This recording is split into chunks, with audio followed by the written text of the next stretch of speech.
Assalamu alaikum guys. In this video, I'm going to explain to you Ibn Taymiyah's view on God and space. Okay, so in this video, we're going to explain this. I never truly understood this position before, but now it's becoming clearer to me. So there's this paper that I'm going to be taking from. Most of what I will say here is by a scholar on Ibn Taymiyah. Okay, he just published this paper on Stanford's Encyclopedia of Philosophy on Ibn Taymiyah. Okay, so now we're going to talk about Ibn Taymiyah on space. So first of all, let's talk about space. Okay, so space. So what do you think about space? This is the main issue. Before, people used to think that, you see, these are bodies in space. Okay, bodies in space. So this is the body, and this is space. Okay, so we are bodies in space. Now, they obviously said, so the theologians, like the Kalam theologians, they will say, God, for instance, cannot be enclosed in a space. Okay, God cannot be in space. Okay, now, there's two things that we'll get to Ibn Taymiyah's view. So Ibn Taymiyah, first of all, he rejected this. He said, no, that, what's it called? We are not bodies in space, in a way, because we are space. Okay, so we are space in a way. This is what he's saying. We are not enclosed in space. We are space. The space of a body is where it's encompassed, like for instance, from here to here. This is the space of the body. It's not enclosed in any other particular thing called space.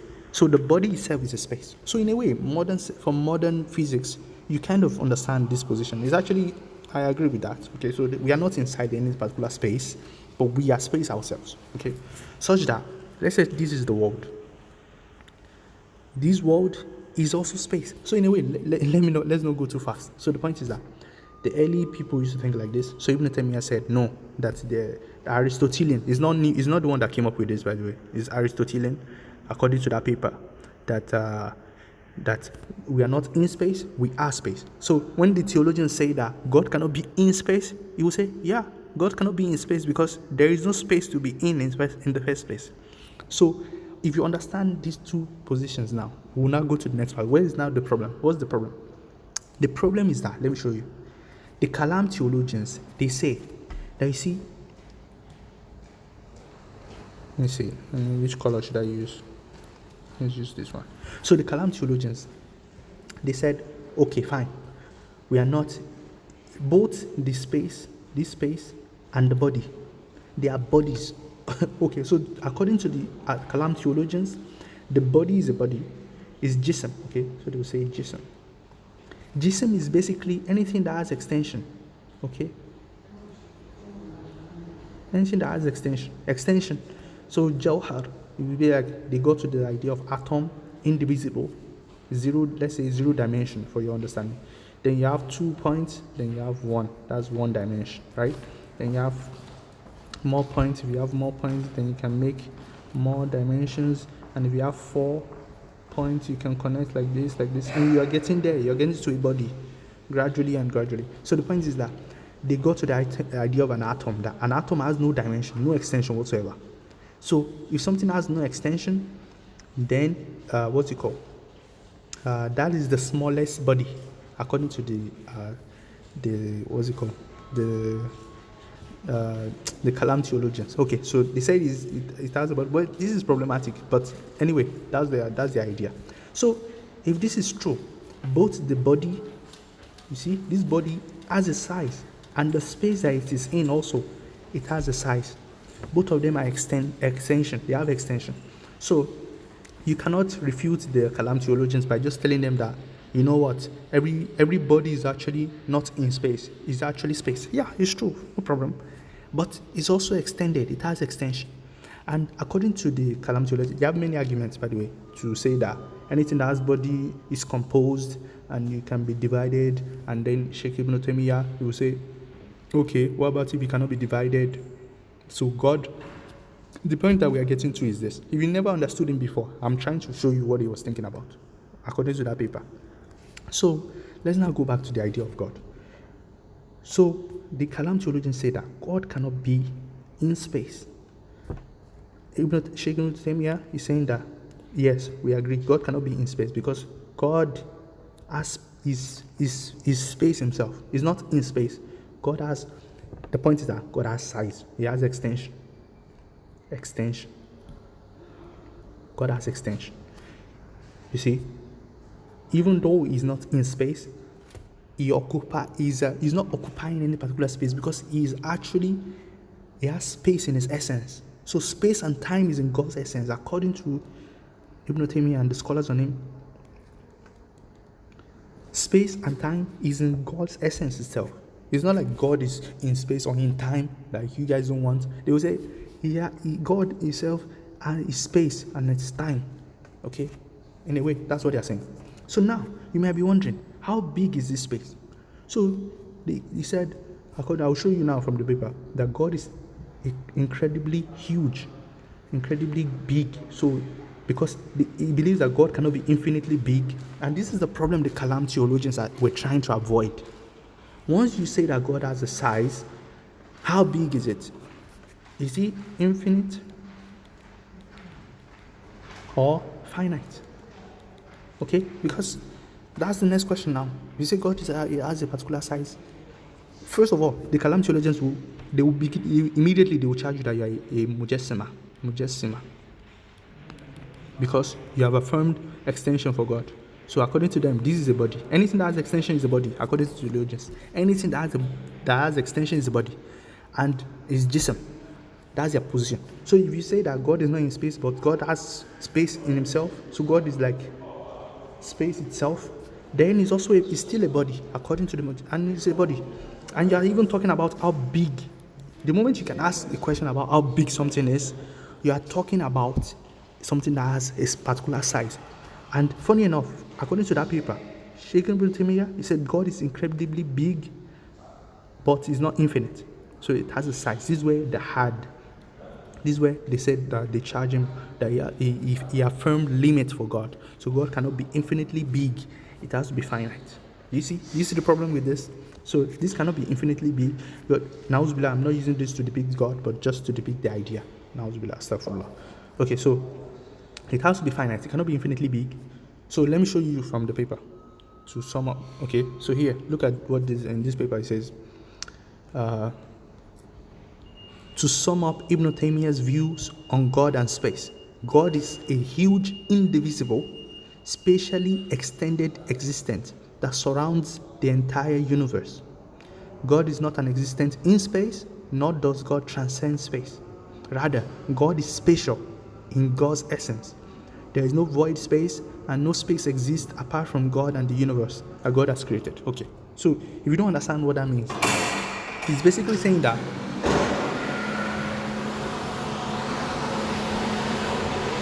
sorry guys, sorry about the noise. So if this is the universe, by the way, the universe also is not in space. The universe also is not in space. It's also space itself. It has extension, spatial. The universe is spatial. God is spatial too, according to this position. God is spatial. So God is just bigger than the universe. According to this position, God is just bigger than the universe. Okay? So God is bigger than the universe. You see? This is why they charge him with corporealism and mujassima and all those things, because of this position. If you believe this, that the universe is big, God is bigger than the universe, and both of them are spatial. Okay? They are both spatial. So how can you deny the charge of mujassima, that you are not mujassima? You are a mujassima, because that's exactly so they will start arguing about, Sheikh Ibn Taymiyah talk about that the body, there's no word for the body in the tradition. Nobody's talking about that. It doesn't matter that the word jism, they didn't talk about it, jism, but you are describing it for us. What we mean by jism, you are describing it already. So there's no point in telling us. Sorry, the noise is coming again. Just bear with me, guys. What is this guy doing? Anyway, let me give you time to read this thing again. Read it yourself, okay? Read it.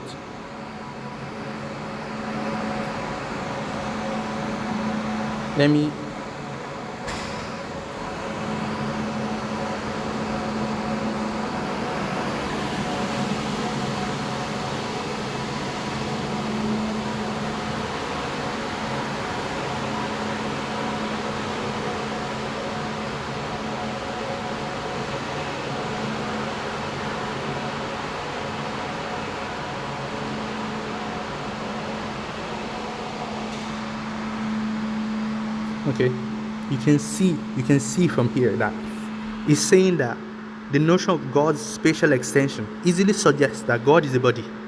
Ibn Taymiyah is, however, reticent to speak of God as a body because the revealed text and the early Muslim Salaf do not affirm or deny this term. He is wary of the term because Kalam theologians understand the very definition of a body to involve divisibility and composition. Yet Ibn Taymiyah does allow calling God a body as long as it is completely clear that God is indivisible. To sum up Ibn Taymiyah's view on God and space, you've read that before. But the point is that, see what he's saying. See what he's saying. Sorry, guys. He's saying that, okay, let's say this is a body. As long as this body is indivisible, you cannot divide it, and it wasn't composed. Okay, indivisible and is not composed. Unlike the universe is divisible. So this is the universe is divisible, and it is composed. This is the only difference between the universe being a body and God being a body, according to this position.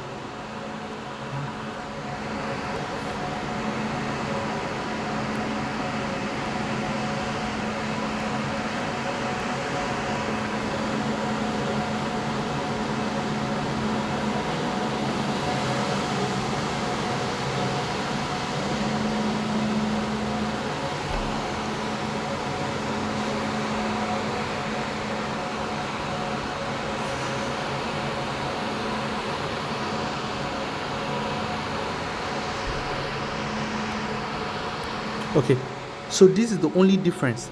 Indivisible, composed, divisible, composed. But the problem that the Kalam theologians have with this position is not that it is okay. They made arguments like Imam al-Razi. He made arguments using that if anything that is a body is divisible, is composed. Yeah, he made that argument, and it's true. So, but the point is that the problem is the fact that it is a body, not because it is divisible itself. To me, I think the issue is that there's a body that has a size, and it is finite, and if anything that is finite, that's a hard. It has a limit, and if it has limit, there's a hard. And the theologians, if you read what's it called, Aqidah Tahawiyya, you cannot affirm limit for God. The moment you say God is a body and it is finite, even though you say that it is indivisible and not composed, okay, not composed, even though you say this, it doesn't change the fact that you have affirmed limit. And this is why they always argue with Sheikh Ibn Taymiyah's position. So I think you understand it now. Look at from where we started. Even though God is not in space, we can grant you that God is not in space. Even us, we are not in space. We are just smaller. We are smaller than the universe. The universe as a whole is not in any particular space. The universe is the space itself. So we grant you that. That's not the problem. And then you say that God is indivisible. Okay, no problem. And not composed. We can grant you that. We can reject, even we can leave Imam al-Razi's argument and give you. But still, you are not changing the fact that it is a body or jism, because it has a size. Okay? It's not infinite. It has a limit, a particular size. And that's the problem. Okay, so I hope you guys understand this. And this is the issue the Kalam theologians have with this position, because they are saying God is not like. So according to the Kalam theologians, anything that is like this, is a creature. So all creatures that we've seen, they have a size, and they are in time. And his position on time is also similar to this, by the way. That time is also part of God's essence. Time and space is part of God's essence. So God is spatial and is temporal. Do you see? And if you read that paper, you see more on this. But the point is that the Kalam theologians are saying God is not a creature that has a body. Therefore, God is beyond body. When they say body, they mean extension, and they mean size, and they mean hard limit. This is what they mean. Okay? Even though they can give you many arguments to support their position, but this is the essence of their argument is that only creatures have a hard limit, and they have extension. They have a particular size, and all those things. So if you understand this is the essence of the whole argument that they have in between the Salafis and the Asharis and everything. I think so. What do you guys think about this? Do you understand it now? Put it in the comment section. And if you want to read more on this paper, I'll put the link in the comment section. I just read it too, not too long, but yeah. So see you guys later. Wassalamu alaikum wa rahmatullahi wa barakatuh.